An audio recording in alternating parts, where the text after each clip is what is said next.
Tivemos a enquete do dia de ontem aqui, a gente falou sobre regulação das redes sociais. Qual a sua opinião sobre a regulação das redes sociais? Porque esse assunto voltou à tona com a treta entre o Elon Musk e o Alexandre de Moraes. E ontem também o Arthur Lira, ou anteontem, ele meio que engavetou aquela proposta do jeito que ela estava lá, da PL 2630, conhecida como PL da censura. E disse que precisa de melhor discussão, que ela precisa ser um texto mais maduro, que ela foi escrita e está sendo agora, se busca aí uma votação rápida no meio de muita polêmica. Enfim, jogou um balde de água fria em quem queria tramitação rápida desse projeto. Então, a gente pediu para você, qual a sua opinião sobre a regulação das redes sociais? 52,6% das pessoas que votaram nesta opção aqui, ó. Não deve haver qualquer regulação. A legislação atual é suficiente. Existe uma corrente aí de juristas, enfim, que dizem isso mesmo, que não precisa. Já há uma legislação que pune as pessoas que cometem injúria, difamação nas redes sociais e vão lá, abrem um processo. Aquelas pessoas que se sentem lesadas vão lá, abrem um processo. Já um caminho legal para essa regulação das redes sociais. E há outras vertentes aí que dizem que não, que as redes sociais precisam de uma regulação, principalmente no âmbito das empresas, do negócio rede social. 30,8% disseram necessário, porém a liberdade de expressão deve ser preservada. Vamos ver se tem, né, dentro dessa... olhando quem é que vai mexer com isso, quem é que vai regular e se a gente consegue regular e ainda manter a liberdade de expressão. 12,8% votaram. Qualquer regulação vai limitar a liberdade do usuário e nós tivemos uma pequena parcela de pessoas que votaram aqui na regulação deve focar mais a atividade das empresas e menos nos usuários. Obrigado para você que participou, que participa aí todos os dias das nossas enquetes. A de hoje já está circulando para você votar, participar e também compartilhar.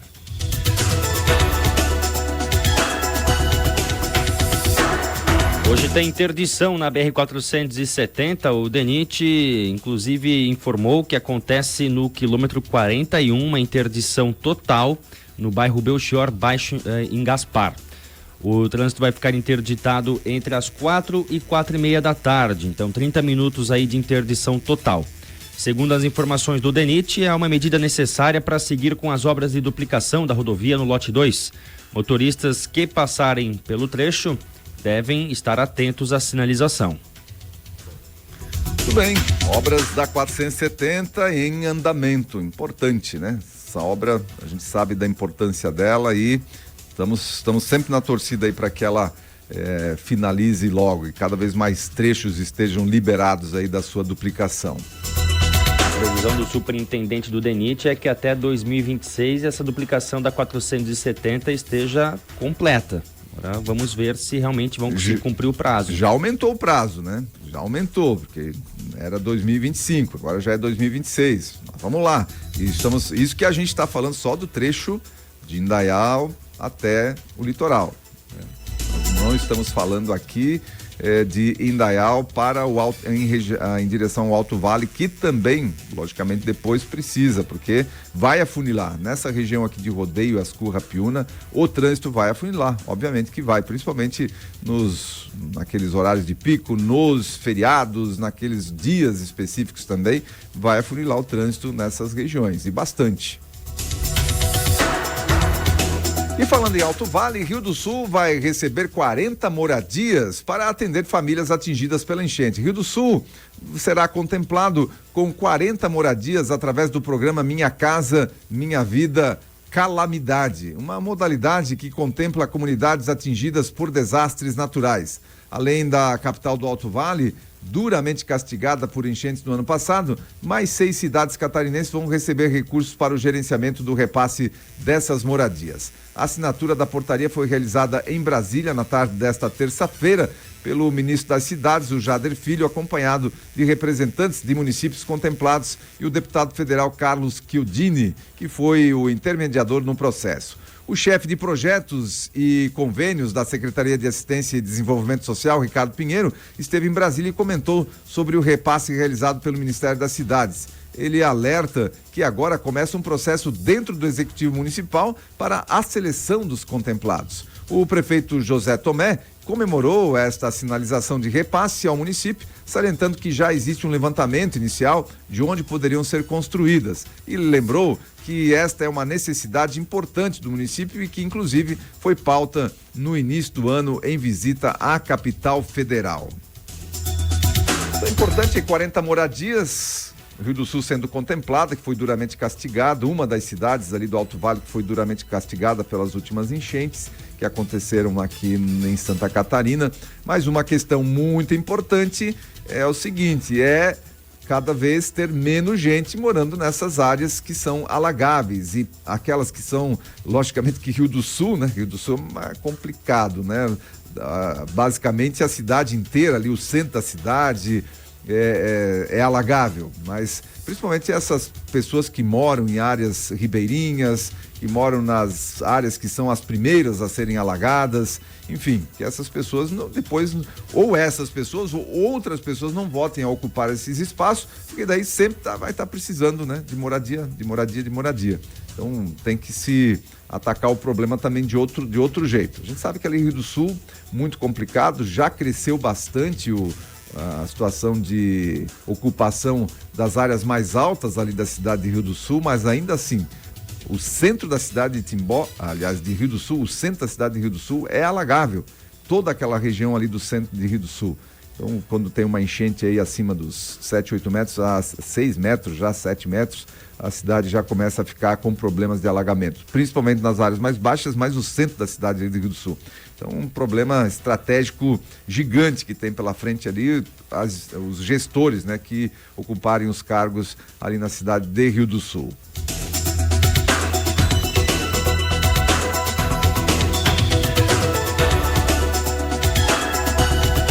Vamos lá, mais notícia do governo, mas dessa vez governo do estado. Governo do estado que está ampliando o serviço aeromédico em Santa Catarina.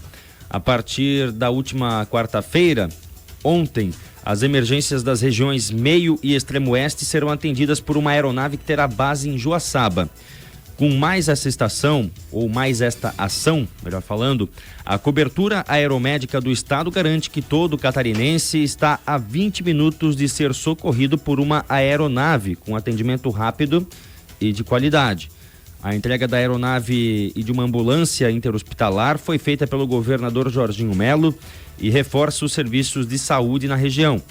O comandante-geral do Corpo de Bombeiros de Santa Catarina, o coronel Fabiano Bastos das Neves, ressalta a importância desse reforço para o atendimento da população, completando a cobertura do serviço aeromédico no estado. Aqui nas palavras do comandante-geral, essa entrega representa a atenção do governo do estado para atender as demandas de saúde do cidadão catarinense, que vai contar com atendimento mais ágil.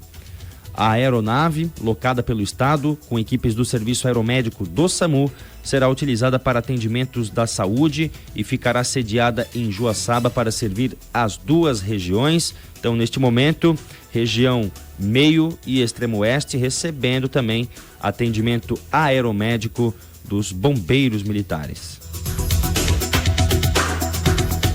Algumas ações importantes aí do governo de Santa Catarina também na questão da saúde, mas hoje vamos dizer, em caso de emergência, né, esse tipo de serviço aí para atender mais rapidamente. Mas hoje o principal problema da saúde catarinense nem é essa questão da agilidade, hoje é a questão de espaço, é a questão de ocupação dos hospitais que a gente vai reforçar por aqui. Nós temos aqui, por exemplo, na nossa cidade, o nosso Hospital Oasi com a sua UTI adulto completamente tomada. Nós temos a UTI neonatal ainda com espaço, claro, mas os leitos também com uma ocupação. Ontem estava em 95% a ocupação do Hospital Oasi. Mas essa situação não é uma situação específica aqui do Hospital Oasi, é uma situação do estado de Santa Catarina, que nesse momento vive aí uma lotação dos seus espaços hospitalares, fazendo com que haja uma preocupação. Inclusive UTI, por exemplo, tendo que ser remanejada, inclusive, para outros estados. E as pessoas correndo risco, por exemplo, se acontece um acidente grave aqui, hoje, vamos pegar a realidade de Timbó hoje. Acontece um acidente grave aqui na cidade, a cidade não tem leito de UTI para receber. Vai ter que ficar ali no Hospital Oásis, até conta ali no seu pronto atendimento, aliás, no seu pronto-socorro, conta ali com a possibilidade de atendimento com equipamentos, né? Com equipamentos de UTI, vamos dizer assim, mas não é o espaço de uma UTI, todo reservado, né, com atendimento exclusivo ali, mas consegue dar um atendimento prévio, mas aí vai ter que localizar uma outra UTI. E se não há possibilidade de remoção, por exemplo, né? Se o caso é tão grave que a remoção é impossibilitada. Então, hoje, a nossa saúde, em termos de ocupação de UTIs e de leitos dos hospitais, no estado de Santa Catarina, é uma situação crítica. Então, só reforçando que, ok, né? Esse atendimento mais rápido aí, o aeromédico, são ações importantes, mas hoje não é o principal problema do nosso estado com relação à saúde.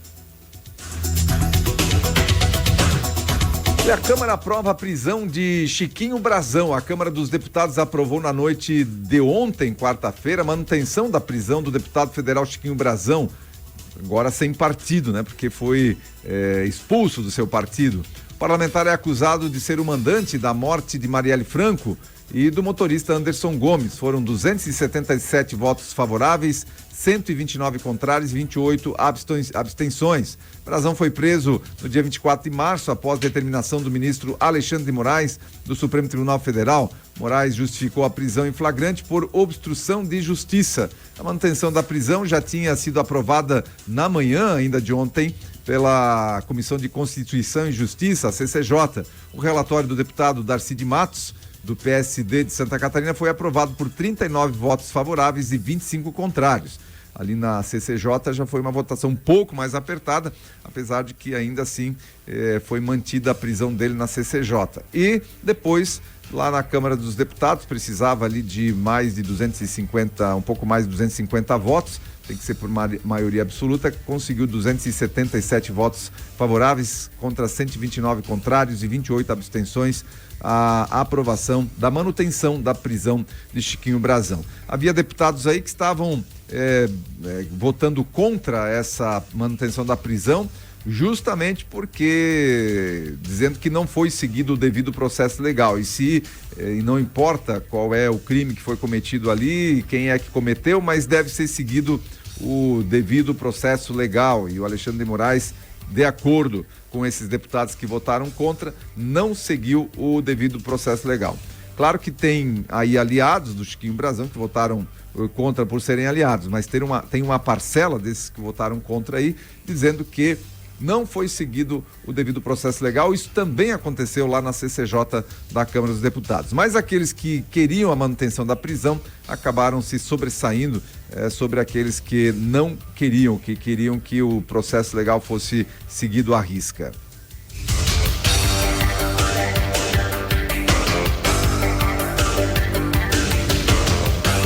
Olha, vamos falar de treta ainda, treta do nosso presidente, neste momento Lula, se metendo aí na treta com Elon Musk. O presidente Luiz Inácio Lula da Silva afirmou na quarta-feira que não é possível que um empresário que nunca produziu um pé de capim neste país ouse falar mal da corte brasileira, dos ministros brasileiros e do povo brasileiro. Lula não citou o nome do empresário sul-africano Elon Musk, dono do X, antigo Twitter, mas o comentário acontece em meio a ataques de Musk ao STF e a ameaça feita por ele de descumprir decisões judiciais. Vamos ouvir o Lula falando então, nessa manifestação que aconteceu ontem, um evento que ele estava participando, aqueles eventos controlados, né? Altamente controlados que o Lula participa e aí ele faz as suas manifestações. Nós temos uma coisa muito séria neste país e no mundo, que é se a gente quer viver num regime democrático ou não quer viver num regime democrático. Se a gente vai permitir que o mundo viva a xenofobia do extremismo, que é o que está acontecendo. O crescimento do extremismo de extrema-direita, que se dá o luxo de permitir que o empresário americano, que nunca produziu um pé de capim nesse país, ouse falar mal da corte brasileira, dos ministros brasileiros e do povo brasileiro. Não é possível. A gente pode ser bom. Pois é, tá aí, né? Tá aí o Lula com aquele discurso extremista dele também, falando que tudo é de extrema direita, tudo é xenofobia, falando que o Elon Musk não produziu um pé de capim aqui no Brasil, mas lembra que a Starlink está dando internet, está colocando à disposição internet lá na Amazônia, hoje que sem a tecnologia da Starlink aí não teria internet por lá. É um multibilionário, não é à toa que ele é multibilionário. E só, né, não vamos falar do Elon Musk, vamos falar da fala do Lula aí. Primeiro, o Elon Musk não falou mal do povo brasileiro, bem pelo contrário, o que ele tem falado é em favor da liberdade de expressão. Qual é a intenção do Elon Musk com isso? Não vou entrar nesse mérito. Qual é a intenção do Elon Musk com essa treta que ele criou aí com o Alexandre de Moraes?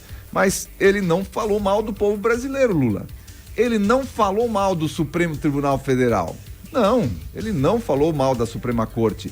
Ele simplesmente fez um questionamento para o Alexandre de Moraes, especificamente Alexandre de Moraes.